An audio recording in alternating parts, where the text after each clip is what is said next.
Hey, it's Boulevard back with another tournament tactician. If you want to just skip straight to the analysis and understand how to prep for your tournament, put a timestamp down to that in the description below so you can go ahead and skip ahead to the meat of this. But first, I want to give you a little preamble. If you're a subscriber, if you're a fan of mine, I have a couple of words for you. First of all, thank you so much for supporting me and my content. As you know, for the last couple of months, I'd say somewhere between 3 and 5 months at this point. It's hard to remember exactly.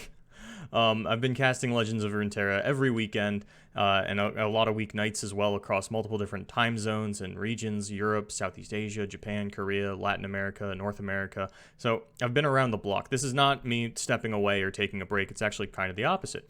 In terms of people who've put hours into casting Legends of Runeterra, I think I'm definitely top 3. I might even be number 1 in terms of just hours put in, not necessarily technical skill or anything like that, and I'm looking to do more. So what I'm really here asking you for is that in the grander scheme of things, I'm still a relatively unknown factor because there's no centralized way to do this, because there's no esports scene. If you're a tournament organizer looking for a caster, how are you going to find out that Boulevard's the guy to go to? It's actually relatively difficult. So what I'm asking you guys to do is, if you have a Twitter or a Discord or anything like that, and you're seeing tournament organizers announce tournaments, ask them who's casting it. And if they don't have an answer and they're looking for recommendations, if they're like, oh, we don't have casters lined up yet, is there anybody you'd like to see? Tell them Boulevard.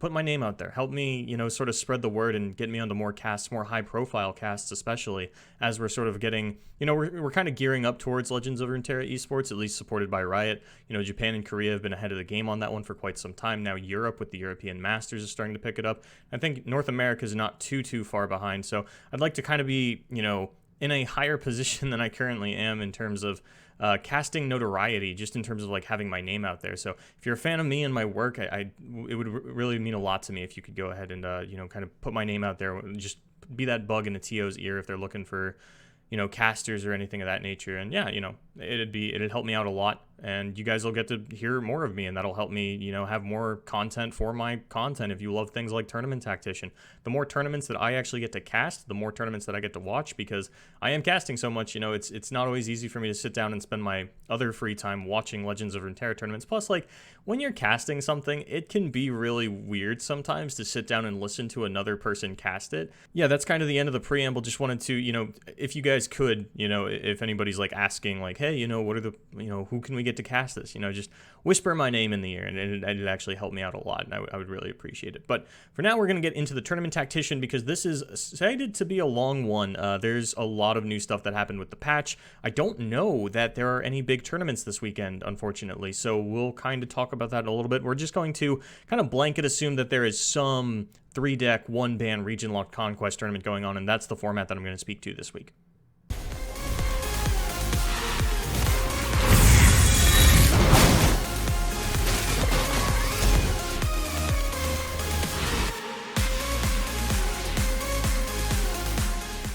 So let's get into this tier list. Now, it's been updated for patch 1.11. This is all speculatory, so take it with a grain of salt. I mean, Zombie Ash is probably a little bit higher than it should be, but for how many bans that deck's been drawing, and for how similarly it plays to War Mother's Control in terms of counterplay, I think it definitely deserves to be up there. I've updated a couple of the lists. The main notable one is sort of Nab. I actually have to change this because we really haven't seen Freljord Nab in quite some time. Noxus Nab is really overwhelmingly the version of Nab that we're seeing, so kind of put that one there. We still have Freljord Nab off to the side if you want a sample deck list of that, but a couple of these are outdated. For patch 1.11, obviously I'm going to be looking to tournaments this weekend to update as many of these lists as I can. I think even some of these ones are outdated. Karmazriel definitely outdated. I haven't even seen this deck in a while, but hesitant to take it off. But let's talk about where things fall on this tier list. Swain Twisted Fate still in tier 1, even though it did see the nerfs to Petty Officer as well as Jack the Winner. Jack the Winner, I think I mentioned last week, it wasn't even in half of the Twisted Fate Swain decks, but it was really picking up in popularity.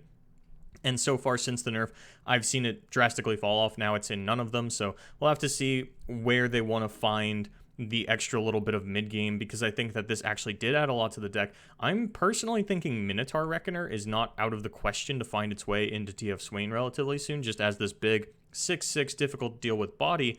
The sort of problem that you're going to run into there is that, I mean, let's talk about the elephant in the room. Targon Lee Sin, extremely popular deck, probably going to get banned out a lot. So that's the thing about 3-deck 1-ban Conquest, is that it's really hard for a deck to warp the meta, because you can always ban it. you can just bring 3 decks that auto lose to Lee Sin and ban every single Lee Sin deck that you see. And I'll get into how to counterplay that as a Lee Sin player a little bit later on as I get into lineups, but for now, that's kind of why, you see things like Endure in tier 1 still, and it's like, okay, that's kind of, I mean, I know I have 3 Shadow Isle Failure decks in tier 1, which seems weird because every time I bring up, oh, it's down in tier 2 because it's a worse version of a different deck of the same regional combination, but honestly, all these decks seem so strong that it was hard to say. But anyway, TF Swain, probably going to be looking to, probably going to be looking to find another mid-game unit to replace Jack the Winner with, but so far we've seen players hang on to that Petty Officer, and we've seen that across every Nox or Bilgewater deck that we've seen. Jack the Winner we have seen fall off. A couple of Pirate aggros are still playing it. Noxus Nab still, screws with it a little bit, but so far not everybody is still committed to that card, and I think that TF Swain could start to fall off, but keep in mind, when this deck first rose to prominence, Petty Officer hadn't been buffed yet. So Petty Officer was still a 3-1. It wasn't even seeing play in this deck. So the deck has survived without Petty Officer. It seems to be keeping it in for now. We'll see how that goes. Every time somebody Petty Officers into a 1-drop with 1 HP and then gets Make It Rained on, I feel like that's just one tick down on their TF Swain playability radar, and eventually a lot of players are going to start to hit 0. Endure Spiders, still a very good deck. The lists really haven't changed that much. Some people have started to put Sejuani back in a little bit more, just as Frostbite continues to pick up popularity because of its relevance against things like War Mothers and Lee Sin and even Endure Spider mirrors. So just be on the lookout for that. Don't think it's unreasonable to see more Frostbite effects start to come out of that, but I do think for now they're trying to continue on that hard aggro plan, sticking with the Wraith Callers and the Allegiance package.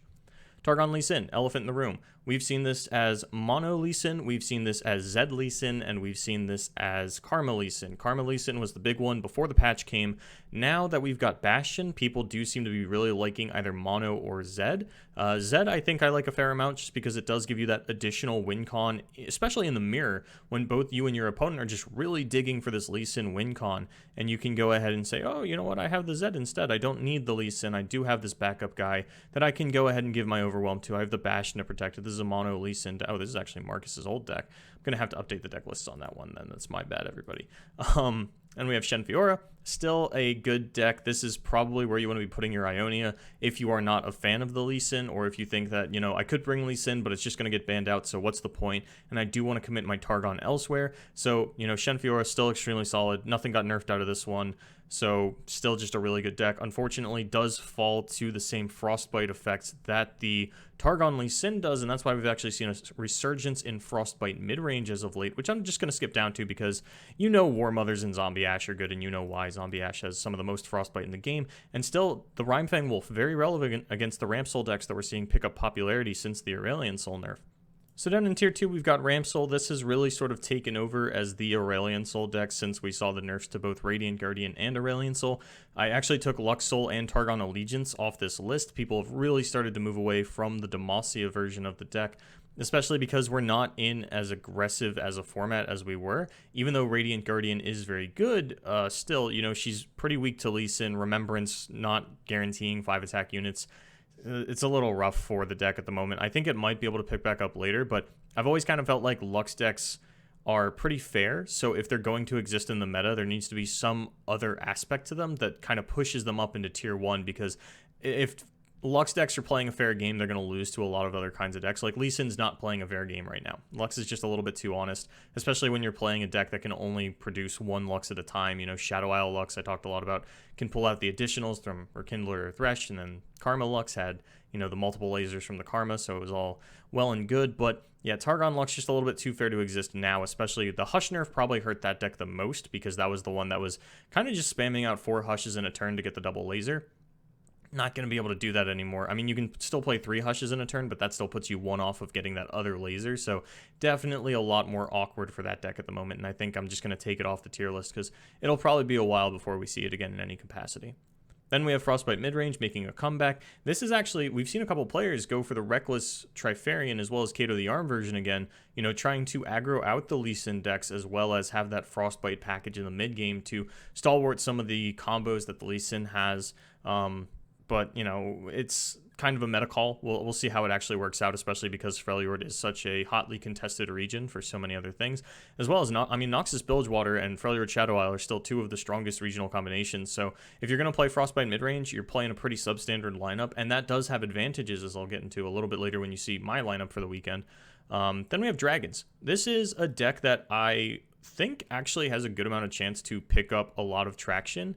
If you want to run a Lee Sin deck that isn't Targon and still have Lee Sin available to you, for example, the Trundle Lee Sin that we saw out of Glop in patch 1.10's last fight night, I think that Dragons is like probably a pretty good spot to put your Targon, assuming that you still want to run a Lee Sin deck, because I'm actually kind of hard pressed to think of a region other than Freljord or Targon that I want to be pairing with Lee Sin at the moment.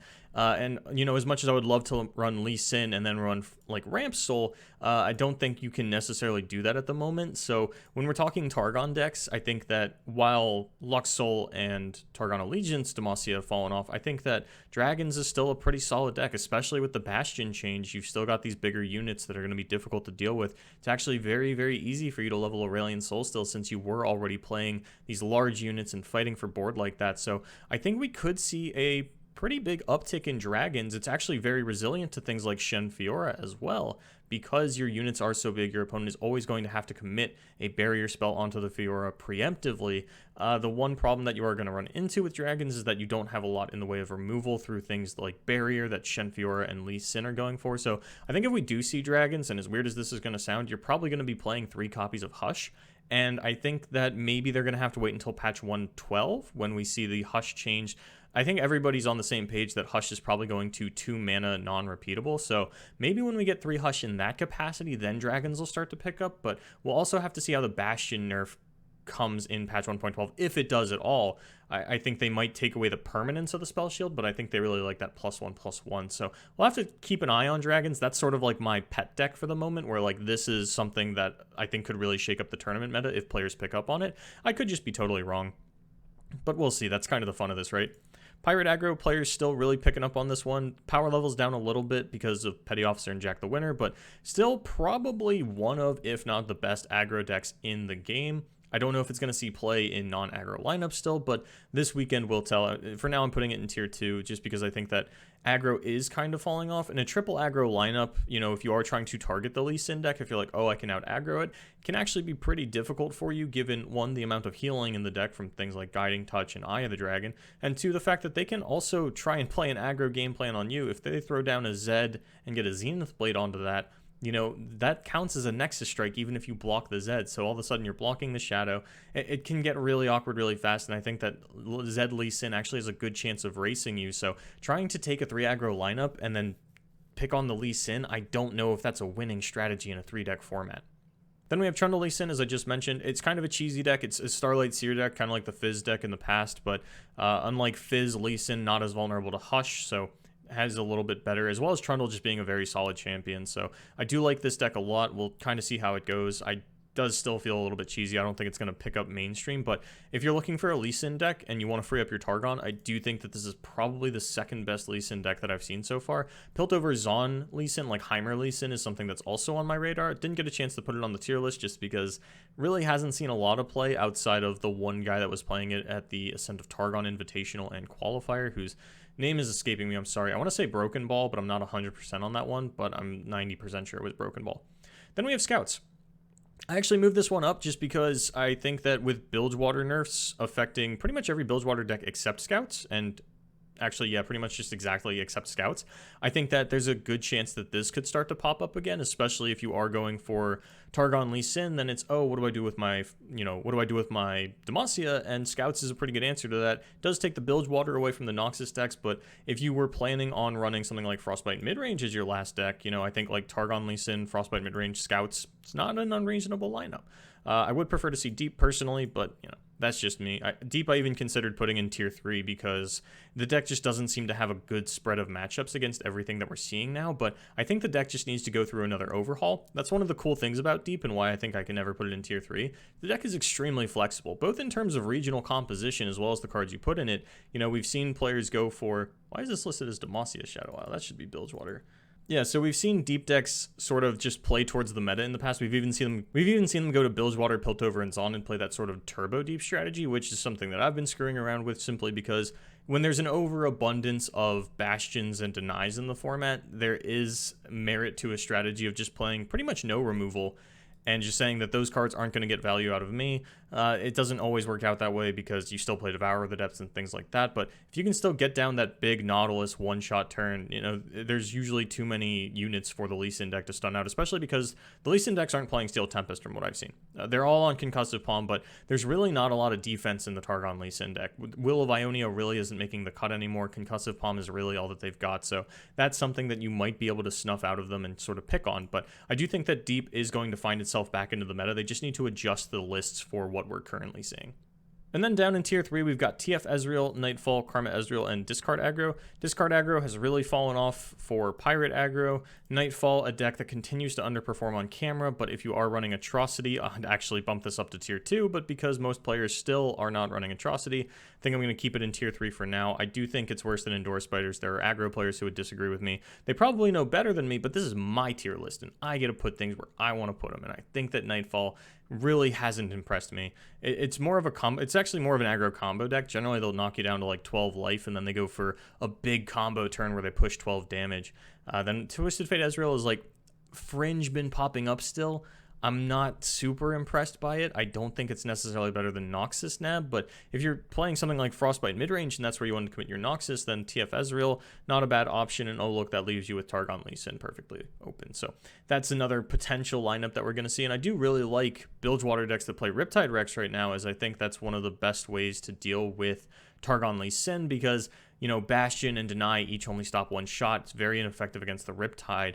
One of the problems you're going to run into is getting that far in the game, but I think there are a lot of decks that can go ahead and get there, and Noxus Nab, Freljord Nab even, you know, a couple of the good options. So we'll have to see how that one shakes up, but that's the tier list for now. Let's talk about lineups. So I think this should really come as no surprise. I think that the most popular lineup on the weekend is going to be Targon Lee Sin, some kind of Noxus Bilgewater deck, and some kind of Freljord Shadow Isle deck. Because these decks really come down to player preference, it's impossible for me to try and tell you which ones that players are going to be bringing. Personally, I'm a fan of War Mother's Call and Twisted Fate Swain, or Zombie Ash and Twisted Fate Swain. I don't even hate Noxus Nab. Like, there's so much personality that you can put into your lineup, but I think that this is a power region, and then Targon Lee Sin, you know, definitely the new guy on the block, but I think that if you get this banned out and then you're left with a deck that was traditionally banned out before, and then the deck that was banned out the patch before that, you know, you've got yourself a trifecta of really good decks, and there's not a lot of weaknesses to exploit here. If you are going for a 3 aggro lineup trying to pick on one of these decks, as I'd mentioned, if your opponent is playing Zed Lee Sin, I don't think you necessarily get to consistently beat that with aggro, especially 3 different aggro decks. You know, it's not necessarily known to the player which one's going to be the best against them. I don't know how extensively the players have tested, but assuming that your aggro deck with the best matchup against the Targon Lee gets banned out, I think you're putting yourself in a pretty rough spot if this is the lineup you're looking to take down with triple aggro. So this is probably a week where I think that I would put that on the back burner, especially after Pirate aggro did receive the nerfs, but we'll have to see what comes out this weekend, depending on which tournament you're entering, if there are any. And of course, I think you could also replace the Targon Lee Sin with Shen Fiora, and you have pretty much the standard lineup from the end of patch 110. And yeah, then because your Ionia is committed, you know, maybe you put the Targon over here and make it Ramp Soul. So I think that, like, let me show you. This is like a very slight variation on the standard lineup where you just replace your Lee Sin deck with Shen Fiora, and then you go, oh, my Targon's free. Maybe I like that better for, you know, my Ramp Soul. And even then you could go deep. Like, there are so many different... Anytime you change out one deck for another, you open yourself up to adaptations like this, and that's why it's so hard for me to try to pinpoint most popular lineup, second most popular lineup, and things like that. As soon as you change one factor in a lineup, it, you know, changes everything completely, and that's one of the things that's fascinated me about the Legends of Runeterra metagame for so long, and why I've been able to consistently put out tournament tacticians with something new to say every single week. But I do think this could be a fairly popular lineup as well. Probably if you're not running Lee Sin, this is what you're going to be looking at. You know, there's also the chance that this is still War Mothers and you just cut Targon from the lineup. Generally, we're only seeing Targon cut from lineups if they're playing triple aggro or something like that, and even then, Nightfall is still a consideration. But I definitely think that Lee Sin and Ramp Soul are going to be the 2 most popular Targon decks by a long shot. Shen Fiora should be the most popular Demacia deck, not necessarily the most popular Ionia deck. Freljord, you know, it's either going to be Targon or Shadow Isle. There is the chance that you go for a Frostbite mid-range, but I don't think you're going to be seeing too much of that. Maybe you'll see more of it in Top Cut, but as far as the actual general field, I don't think you're going to see a lot of Frostbite mid-range, because then, you know, things get wild. Anyway, yeah, I think this is going to be the second most popular lineup if you're not playing Lee Sin. So generally, I think of myself as an extremely meta player, but there's a lot of reward for adaptation in Legends of Runeterra, and I think that a lineup that I would bring this weekend if I were going to enter a tournament would look something like this. Now, I'm still screwing around with a couple of the decks. I haven't totally locked this in. I'm not 100% sold on this. I think that, you know, there is a good chance that I swap over to something like Freljord Lee Sin and then turn this into Deep, because I've really been playing Deep a lot lately. But, you know, I think that this is not necessarily something that I'd hate to run. I don't know that I'd run War Mother over Zombie Ash. That's sort of another unknown factor for me. But yeah, just not running Noxus or Bilgewater in a lineup. I mean, as you can see, like, if you wanted to run a lineup similar to this, you could just slot in that Noxus Bilgewater deck and you've still got a very solid lineup. But I do think that the Lee Sin Heimer deck is a very cool adaptation that not a lot of players are prepared for. I mean, sure, I'm not taking advantage of the new changes for Lee Sin, but whatever. I think that that deck would get banned out a lot anyway. I don't hate the idea of playing Dragons and War Mothers every game if people are just targeting Lee Sin. My concern would be, you know, I am a little bit weak to aggro. You know, the Lee Sin Heimer deck does have a much better chance of getting picked on than the Targon Lee Sin deck does, but you know, that's not only a risk that I'm willing to take, but one that's kind of calculated because, as I mentioned, I don't think you're going to see a whole lot of aggro this weekend. And I think that the Heimer Lee Sin deck is a Lee Sin deck that doesn't get picked on by Frostbite effects and things like that as much. And yeah, you know, I think that this is a pretty solid lineup that I'd be pretty happy to take in. There are, you know, I'm still screwing around with some things, as I mentioned. I'm not sold on Dragons, but it is something that I really want to try and, you know, kind of give the old college run, but you know, as I had mentioned, I'm not sure if there's a big tournament this weekend, but, you know, Lemur, a deck that a lot of people are sleeping on. You know, for understandable reasons, but I think that this is actually probably the second best Targon Lee Sin deck. I know I forgot to put it in the tier list because we don't see it often, but this is probably a little bit better than the Freljord version. It's definitely less cheesy and has, you know, sort of better alternate win cons. Does a little bit better into things like Hush, as the backup win con for the Freljord version was sometimes just really big Shadow Assassins that got buffed up multiple Starlight Seers. Instead, going back to Heimer, and Heimer is a card that I've just played for a long time. I think the first 2 times I hit Masters, I did it with Heimerdinger, so, you know, it's just a card that I'd like to get my hands on again and sort of play with. And I think I had mentioned earlier that I thought that the Freljord Lee Sin deck was the second best. No, I think it's got to be Lemur. It's a little bit less cheesy. The secondary win con of Heimerdinger is a lot more relevant than sort of what was the secondary win con of that deck, of either a big Trundle or a really big Shadow Assassin. This one's a little bit, you know, less vulnerable to Hush, but another deck, another wild card that you can kind of throw into the mix this weekend is actually Targon Heimerdinger. The Bastion change is actually insane for Heimerdinger.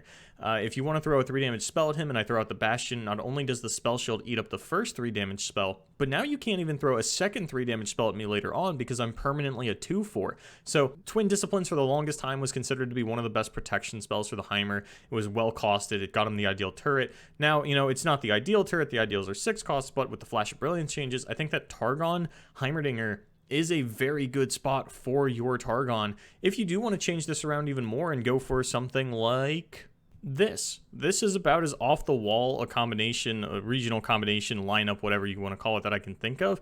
And I still think this is very good. Now, Deep is really just here to sort of stick with the off the wall meta. I mean, you could play this as just Noxus Bilgewater if you wanted to. I think that's perfectly reasonable. But I think that if you want to commit your Targon to Heimerdinger, that's not the worst thing that you could do with your Targon. I definitely think it's still better than any Taric deck that I've seen. You know, the Trundle Lee Sin, still an option to have a good Lee Sin deck. And then you're actually left with some pretty powerful regions. You know, you have Scouts available. You have Noxus Bilgewater. You have, you know, Deep. You've got a couple options in those last 4 regions. And that's really where I think the Call of the Mountain has shined. You know, not necessarily in diversifying the meta, but, you know, it has created new decks, and just having 8 regions where you've got the pick of 4 regions on your last deck, I think has done a lot for the tournament scene. And while I don't think you're going to see this lineup winning any tournaments, I do think you'd have a lot of fun playing a lineup like this. And, you know, you'd really enjoy yourself no matter which 2 decks you got left with. And even if your Lee Sin gets banned every game, you know, you get to play Heimerdinger again. Who doesn't want to do that? Most people. But yeah, you know what I'm saying. But that is going to do it for this week's Tournament Tactician. Thank you so much for watching and supporting my content. As always, if you missed the preamble in the beginning, it was basically talking about how you can help me out by putting my name in, you know, being a little bug in the ears of some tournament organizers, telling them that Boulevard's your favorite caster and you'd love to see him on the desk if they are running a tournament and looking for people like me. So thank you guys so much for watching. As always, it's been a pleasure. Follow me on Twitter from the BLVD. if you don't have a Twitter and you're looking to grow your name in Legends of Runeterra, I definitely recommend getting on Twitter. Pretty much all of us are on there. We joke around. We have a good time. Legends of Runeterra Twitter's kind of popping off. So definitely recommend getting in on that one. Even if you don't tweet, if you just want to follow everyone, there's not a lot of drama, but, you know, that's probably for the better for now. But, you know, there are good times. There's a lot of deck lists and stuff out there. Santiago, LOR Santupi92. Definitely someone that you should be following if you're on there, as it keeps you up to date on all the tournament action happening everywhere. This man is a beast when it comes to collecting tournament information and getting it out to the public. So if you've been kind of going through Discord, searching Smash GG, hop on Twitter, go follow Santiago, and you'll have a really good time. But until next time, everybody, good luck in your tournaments.